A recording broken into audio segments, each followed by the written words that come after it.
தொழிலில் வந்து தேக்க நிலை இதெல்லாம் உடஞ்சி போகும்.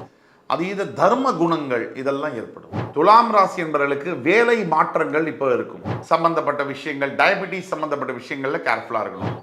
இனி அந்த கடன்லேருந்து மீண்டு வர சான்ஸே இல்லை.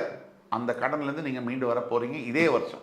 இருக்கவும் பிடிக்கல, கணவன் மனைவி, மனைவியோட கணவன் சேர்ந்து வாழவும் பிடிக்கல, ஆனால் பிரியவும் மனசு இல்லை.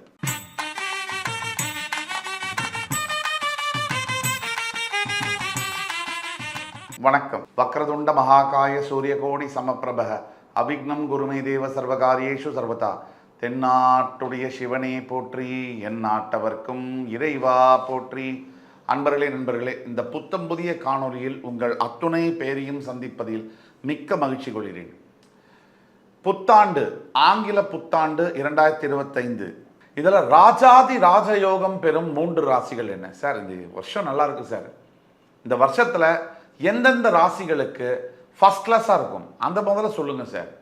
அந்த கேள்விக்கான பதில் இந்த வருஷம் 2025 ஆங்கில புத்தாண்டு வரிசையில் ராஜாதி ராஜயோகம் பெறும் ராசிகள் வரிசையில் முதல் ராசியாக வருவது ரிஷபராசி. ரிஷபராசிக்கு தற்சமயம் வரை 10ஆம் இடத்திலிருந்து வந்த சனி பகவான் 11ஆம் இடம் என்று சொல்லக்கூடிய மீனராசிக்கு பெயரும்போது லாபஸ்தானத்தில் வரக்கூடிய சனி பகவான், அதாவது ராசிக்கு 3, 6, 11 இந்த இடங்களில் சனீஸ்வர பகவான் சஞ்சரிக்கும் பொழுது ராஜயோகத்தை தவிர்க்காமல் தருகிறார். லாபஸ்தானம்னா என்ன? சோர்ஸ் ஆஃப் இன்கம், பணம் எங்கிருந்து வரும், ஒரு மனிதனுடைய வாழ்க்கையில் எத்தனை பணம் சம்பாதிப்பார், பணவரவை வச்சு தான் நீங்கள் வாழ்க்கை. பணம் இல்லைன்னா ஒரு மரியாதை இல்லை. பணம் நிறையா இருந்தால் நமக்கு நம்மளை தெரியறதில்ல, பணம் நம்மக்கிட்ட இல்லைன்னா யாருக்குமே நம்ம தெரியறதில்லை. அந்த வகையில் இந்த லாபஸ்தானத்தில் இருக்கக்கூடிய சனி பகவான், வரக்கூடிய சனி பகவானால் 3ஆம் பார்வையாக ரிஷபராசியை பார்ப்பார். மிகப்பெரிய யோகங்களை தருவார். ஏன்னா ரிஷபத்திற்கு சனி வந்து யோகாதிபதி, அதாவது பாக்யஸ்தானத்திற்கு அதிபதி. ரிஷபராசியை பொறுத்தவரை எது ஒன்றும் நடக்கணும், ஒரு காரியம் வெற்றி அடையணும், நீங்கள் எடுக்கக்கூடிய முயற்சிகள் ஜெயிக்கணும், நீங்கள் எடுக்கக்கூடிய டிசிஷன்ஸு சரியாக வரணும் அப்படின்னா அதுக்கு சனியுடைய துணை இல்லாமல் உங்கள் வாழ்க்கையில் முடியாது. இப்படியாக சனி பகவான் வந்து ரிஷபராசிக்கு ராஜயோகத்தை கொடுப்பார். ராஜயோகம்னா என்னென்ன நடக்கும்? ரிஷபராசியை பொறுத்தவரை பல ராஜயோகங்கள் வரும். முதல்ல வரக்கூடிய ராஜயோகம் என்ன அப்படின்னு பார்த்தீங்கன்னா, இது நாள் வரை தொழில் ஸ்தானத்தில், தொழிலில் ஏற்படக்கூடிய சண்டைகள், சச்சரவுகள், தொழிலில் இருக்கக்கூடிய ஒரு அதிருப்தியற்ற தன்மை, தொழிலில் வந்து தேக்க நிலை இதெல்லாம் உடஞ்சி போகும்.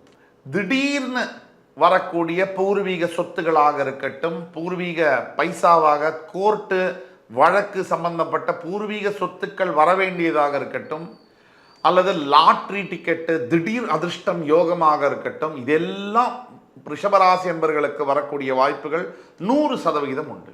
சனி பகவானுடைய 3ஆம் பார்வை உங்கள் ராசியின் மீது விழுவதால் அதீத ஆன்மீக பலம், அதீத ஆன்மீக சக்தி, அதீத தெய்வ சிந்தனை, அதீத தர்ம குணங்கள் இதெல்லாம் ஏற்படும். மற்றவர்கள் மேலே கரிசனம் ஏற்படும். சிம்பத்தைஸ் பண்ணுறது, இறக்கப்படுவது போன்ற குணாதிசயங்கள் வரும். தர்ம காரியங்கள் நோக்கி உங்கள் மனம் பயணப்படும். தர்மத்தை செய்யணும், தர்மம் செய்ய வேண்டும் என்ற எண்ணம் உருவாகும். அவருடைய 7ஆம் பார்வையாக உங்களுடைய 5ஆம் இடம் என்று சொல்லக்கூடிய கன்னிராசியில் பார்வை விழுவதனால் தடங்கல்களாக இருந்த காரியங்கள் நிறைவேறும்.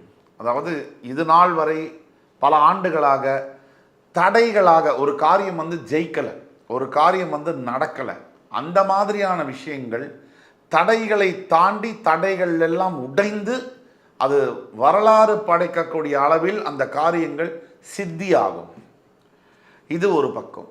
அவருடைய 10ஆம் பார்வையானது உங்களுடைய அஷ்டமஸ்தானத்தின் மீது படுவதனால் இது நாள் வரை நினைத்து பார்க்க முடியாத யோகங்கள் கிடைக்கும். திடீர் அதிர்ஷ்டங்கள், திடீர் வீடு, மனை, வாகனம், திடீர் வெளிநாட்டு சம்பந்தப்பட்ட வேலை வாய்ப்புகள், யோகங்கள், திடீரென்று பலதரப்பட்ட பிஸ்னஸ் டெவலப்மெண்ட்டு, வியாபாரத்தில் வந்து திடீர்னு பார்த்தீங்கன்னா ஒரு மிகப்பெரிய வளர்ச்சி, எதிர்பாராத யோகங்கள்னு சொல்லுவோம். இதுவரைக்கும் நடக்கவே நடக்காது, இதுவரைக்கும் வாய்ப்பே இல்லை அப்படின்னு நம்ம நம்பக்கூடிய பல யோகங்கள் நடக்கும். வண்டி வாகனங்கள் சொல்லுவோம், நம்ம ஒரு ப்ரைடுன்னு சொல்லுவோம். ஒரு இடத்துல வண்டி, நல்ல வண்டி இருந்தாலும் நம்மளை மதிப்பாங்க இந்த காலகட்டத்தில்னு சொல்லுவோம். அந்த வண்டியெல்லாம் கிடைக்கக்கூடிய யோகங்கள் ரிஷபராசி என்பவர்களுக்கு உண்டாகுது. இது எல்லாத்துக்கும் மேலே ரிஷபராசிக்கு லாபஸ்தானத்தில் யோகாதிபதி வருவதனால் பிரிந்து போன உறவுகளை ஒன்றாக சேர்க்கக்கூடிய யோகம். இது அத்தனையும் இந்த 12 ராசியில் முதலாவதாக வரக்கூடியது ராஜாதி ராஜயோகம் பெறக்கூடியது ரிஷபராசி. இதற்கு அடுத்தபடியாக அதுக்கு ஈக்குவலாக, ரிஷபத்துக்கு ஈக்குவலாக ட்ராவல் பண்ணக்கூடிய ராசி துலாம் ராசி. ஏன்னா துலாம் ராசிக்கு நான் ஏற்கனவே சொன்னேன், 3, 6, 11ஆம் இடங்களுக்கு சனீஸ்வர பகவான் ராசியின் 3, 6, 11ஆம் இடங்களுக்கு வரும்பொழுது மிகப்பெரிய யோகங்களை வழங்குகிறார். 30 வருஷத்தில் மொத்தத்தில் சனி பகவான் இந்த 7.5 வருஷம் கடுமையான கஷ்டங்களை கொடுக்கிறார் 7.5 சனியின் மூலியமாக. அதாவது ராசியுடைய பின் வீடு, ராசியுடைய முன் வீடு, இந்த வீடுகளில் இருக்கும்போது 7.5 வருஷம் வாட்டி வதைக்கிறார் என்பதுதான் உண்மை. இன்னொரு 7.5 வருஷம் பயங்கரமான யோகங்களை தருவார். அது எந்த 7.5 வருஷம் அப்படின்னா, ராசியுடைய 3, 6, 11 இந்த இடங்களில் வரும்போது 30 வருஷம்னு நான் எப்படி சொல்கிறோம் அப்படின்னா, ஒரு ராசியில் 2.5 வருஷம் அப்படிங்கிற அடிப்படையில் 12 ராசிக்கு 30 வருஷம் ஆகுது. இந்த 30 வருஷத்தில் 7.5 இயர்ஸ் வந்து வெறும் பிரச்சனைகள், கொடிய பிரச்சனைகளையும் 7.5 இயர்ஸ் நினைத்து பார்க்க முடியாத யோகங்களையும் தருவது தான் சனீஸ்வரனுடைய இயல்பு. ஏன்னா அவர் தர்ம காரகன், தர்மத்தின் தலைவன் சனீஸ்வர பகவான். இப்போ துலாம் ராசினியர்களுக்கு 6ஆம் இடத்திற்கு வரக்கூடிய சனியினால் மிகப்பெரிய யோகங்கள். நான் ஏற்கனவே சொன்னபடி துலாம் ராசி என்பவர்களுக்கு வேலை மாற்றங்கள் இப்போ இருக்கும். இருந்த ஊர்லேருந்து இன்னொரு ஊருக்கு டிரான்ஸ்ஃபர் ஆகியோ வீடு கூட மாற்றங்கள் வரலாம். ஏன்னா இருக்கிற ரெண்டல் ஹவுஸ்லேருந்து புதிய சொந்த வீடு வாங்கிட்டு போகக்கூடிய யோகங்கள் இப்போ வரும் துலாம் ராசி என்பவர்களுக்கு.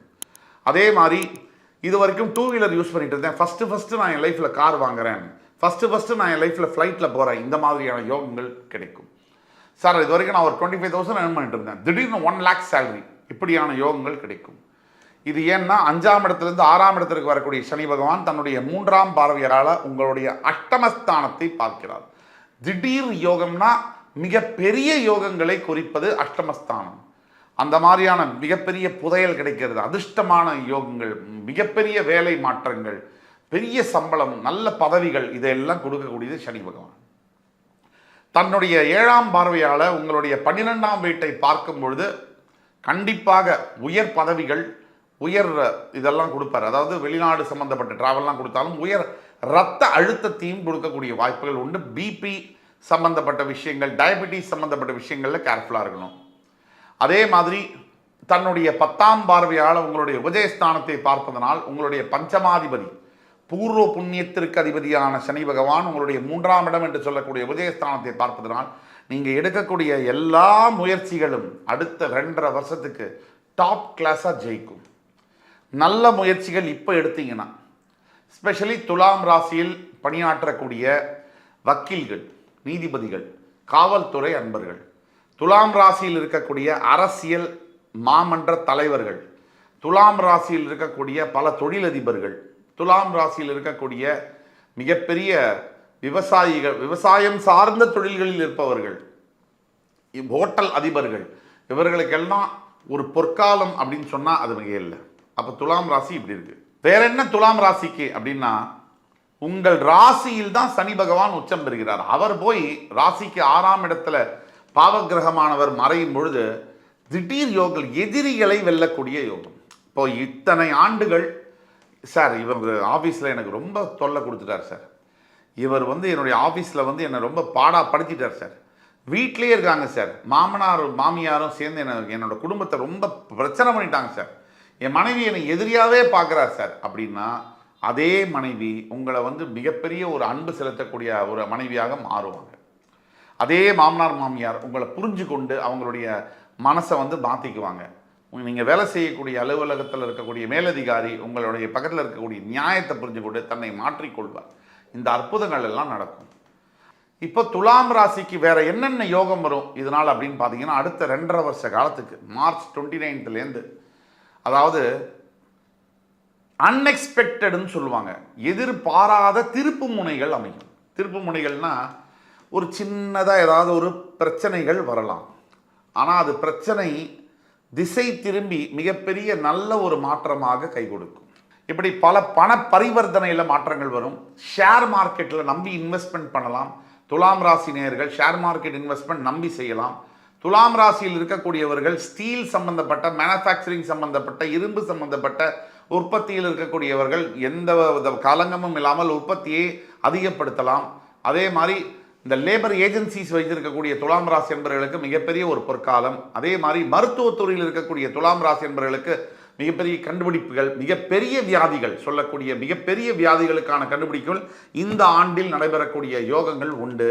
துலாம் ராசியில் இருக்கக்கூடிய முக்கியமாக அரசியல் தலைவர்களுக்கு பெரிய மாற்றங்களை எதிர்பார்க்கக்கூடிய, கட்சியில் இருக்கட்டும், கட்சி பொறுப்புகளாக இருக்கட்டும், மிகப்பெரிய பதவிகள், அங்கீகாரங்கள் கிடைக்கக்கூடிய ஒரு ஆண்டாக இருக்கு. ஆனாலும் தனிப்பட்ட ஜாதகத்தை நீங்கள் ஒரு தடவை வாட்ஸ்அப்பில் அப்பாயின்மெண்ட் வாங்கி பார்த்துக்குங்க. ஃப்ரெண்ட்ஷிப்பு, நண்பர்கள், நட்பு, இதில் நீங்கள் ரொம்ப ஜாகிரதையாக இருக்கணும். தப்பிச்சா நல்லது, இல்லைன்னா ரொம்ப கஷ்டமா. அடுத்தபடியாக 3வது ராசியாக ராஜாதி ராஜயோகம் பெறக்கூடிய ராசி, புத்தாண்டு சிறப்பு பலன்கள் 2025 வரிசையில் மகர ராசி. என்ன சார், மகர ராசிக்கு போய் சிறப்பு ராஜாதி ராஜயோக பலன்களா?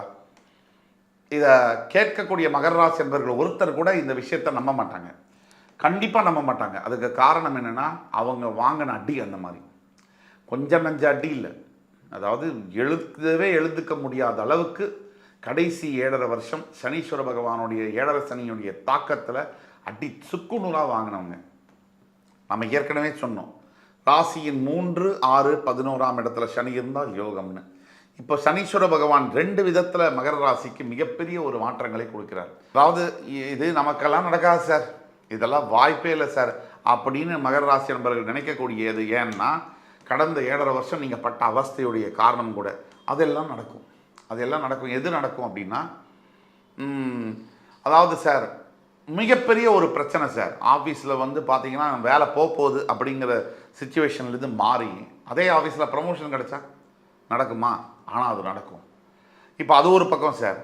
இன்னொரு பக்கம் வந்து பார்த்தீங்கன்னா, இந்த கடன், ஐயோ இந்த கடன்லேருந்துலாம் என் லைஃப்பில் நான் மீள முடியாது, இனி அந்த கடன்லேருந்து மீண்டு வர சான்ஸே இல்லை, அந்த கடன்லேருந்து நீங்கள் மீண்டு வர போகிறீங்க இதே வருஷம். இதுவும் நடக்கும் சார். அதே மாதிரி குழந்தை பாக்கியம் சார், நான் வந்து கல்யாணம் ஆகி சார் ஒரு 5-6 வருஷம் ஆச்சு சார். ஐவிஎஃப்லேருந்து எல்லாமே ட்ரை பண்ணிட்டேன் சார், எதுவுமே கிடைக்கல. ஆனால் டெஃபினட்டாக இந்த ஆண்டு குழந்தை பிறக்கக்கூடிய பாக்கியங்கள் உண்டு.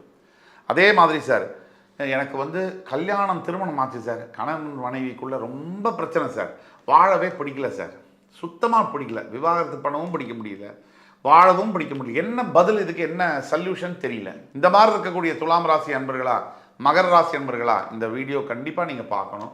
மகர ராசி அன்பர்களுக்கு 7.5 சனியினால் வந்த அத்துணை தாக்குதல்கள் இது ரொம்ப முக்கியமான தாக்குதல். கூட இருக்கவும் பிடிக்கல, கணவன் மனைவி, மனைவியோட கணவன் சேர்ந்து வாழவும் பிடிக்கல, ஆனால் பிரியவும் மனசு இல்லை. ஏன்னா அருமையான குழந்தைகள், ஏதோ ஒரு பிரச்சனை, சங்கடம் இருக்குது, ஆனால் சேர்ந்து வாழவும் பிடிக்கல, மனசில் ஒரு வெறுப்பும் இருக்குது. இது ரெண்டும் நடுவில் ரொம்ப தினமும் ரொம்ப கடினமாக இருக்குது நாளை கழிக்கிறது. இதுக்கு நடுவில் ஆஃபீஸ் தொல்லை வேறு, உடம்பு பிரச்சனைகள் வேறு, இது எல்லாத்திலும் உங்களுக்கு வந்து சொல்யூஷன் கிடைக்க போகுது. கணவன் மனைவி புரிஞ்சுக்கிட்டு இந்த கஷ்டங்கள் எல்லாம், துன்பங்களை எல்லாம் மறந்து சேர்ந்து அருமையாக நீங்கள் வாழ போகிறீங்க. அதுக்குண்டான பிகினிங் வந்து ஆரம்பிச்சிருக்கு. இப்போ நாம் சொல்லக்கூடிய இதெல்லாம் பொது பலன்கள், தனிப்பட்ட உங்களுடைய ஜாதக பலன்கள் கண்டிப்பாக 60% அதுதான் ஒர்க் பண்ணும். இப்போ நம்ம சொல்லக்கூடியது 30 முதல் 40% வேலை செய்யும். ஆக இந்த மகர ராசி என்பவர்களுக்கு முதல் பாயிண்ட் என்னென்னா, ஒரு பெரிய ரிலீஃப் இருக்கும், மிகப்பெரிய ரிலீஃப், ஒரு நிம்மதி பெருமூச்சு விட தோன்றும். இது ஒன்று. செகண்ட் விஷயம் என்னென்னா, மகர ராசிக்கு நெத்தியில் அடித்த மாதிரி நீங்கள் எந்த விஷயத்தை எடுத்து முன்வைக்கிறீங்களோ அந்த பாயிண்ட் வந்து ஜெயிக்கும், அந்த முயற்சி, அந்த செயல் வந்து வெற்றி பெறும். இது 2. உங்களுடைய சனி பகவான் 3ஆம் பார்வையால் பஞ்சமஸ்தானத்தை பார்க்கிறார். அவருடைய 7ஆம் பார்வையால் உங்களுடைய பாக்கியஸ்தானத்தை பார்க்கக்கூடியவர் சனி பகவான். அப்படிங்கிறதுனால பாக்கியம் கன்னியாக இருக்கிறதுனால நினைச்சே பார்க்க முடியாத யோகங்கள் கிடைக்கும். ஒரு டபுள் ப்ரமோஷனோ, ஒரு மிகப்பெரிய ஒரு பெண் வந்து மனைவியாக வரக்கூடியதோ, அதாவது இந்த பொண்ணெல்லாம் நம்ம கல்யாணம் பண்ணிக்க முடியுமா அந்த மாதிரி ஒரு அலையன்ஸ் வரும், இவரெல்லாம் நம்ம கல்யாணம் பண்ணிக்க முடியுமா அந்த மாதிரி ஒரு அலையன்ஸ் வந்து பெண்களுக்கும் கிடைக்கும். அப்படிப்பட்ட வரன் அமையக்கூடிய வாய்ப்புகள் உண்டு. அழகான குழந்தை பிறக்கக்கூடிய யோகங்கள் இந்த காலகட்டத்தில் நடக்கும். அது ஒன்று. அதே மாதிரி வந்து அவருடைய 10ஆம் பார்வையால் உங்களுடைய 12ஆம் வீட்டை பார்ப்பதனால் கண்டிப்பாக ரிஷபம், துலாம், மகர ராசி அன்பர்களுக்கு வெளிநாடு சம்பந்தப்பட்ட வாய்ப்புகள் அதிகமாக வரும். ஆக மகர ராசியில் இருக்கக்கூடிய டெக்னீஷியன்ஸ், அதாவது பிஹைண்ட் த ஸ்க்ரீன்ஸ் இருக்கக்கூடியவர்கள், சினிமாவில் வந்து ஃப்ரண்ட் எண்டில் ஆக்டர்ஸாக அது மாதிரிலாம் இருக்கலாமல் பேக் த ஸ்க்ரீன் இருக்கக்கூடிய டெக்னீஷியன்ஸு, கேமராமேனாக இருக்கட்டும், சினிமாட்டோகிராஃபர்ஸாக இருக்கட்டும், ஸ்க்ரீன் பிளே ரைட்டர்ஸாக இருக்கட்டும், இவங்களுக்கெல்லாம் ஒரு பொற்காலம்னு சொல்லலாம். ஆக இந்த மாதிரி இருக்குது. ஆக ராஜாதி ராஜயோகம் புத்தாண்டில் ரொம்ப நல்லா இருக்கக்கூடிய ராசிகள் 12 ராசியில் எதுன்னா, நம்பர் 1 வந்து ரிஷபம், துலாம் அண்ட் மகரம். 3 பேருக்குமே ஈக்குவலாக இருக்குது. 3 பேர்லேயும் டாப் எது அப்படின்னு நம்ம பார்த்தோம்னா ரிஷப ராசின்னு சொல்லலாம். அதில் மகரத்துக்கும் துலாமுக்கும் ஓரளவுக்கு ஈக்குவலாக இருந்தாலும் ரிஷபம் அதை விட கொஞ்சம் ஒரு படி மேலே போய் அசத்துறாங்க அப்படின்னு சொன்னால் அது மிக இல்லை. அடுத்து வரும் காணொலியில் மறுபடியும் உங்கள் எல்லோரையும் சந்திக்கும் வரை உங்களிடமிருந்து விடைபெறுவது உங்கள் சுபாஷ் பாலகிருஷ்ணன். நன்றி, வணக்கம், வாழ்க வளமுடன்.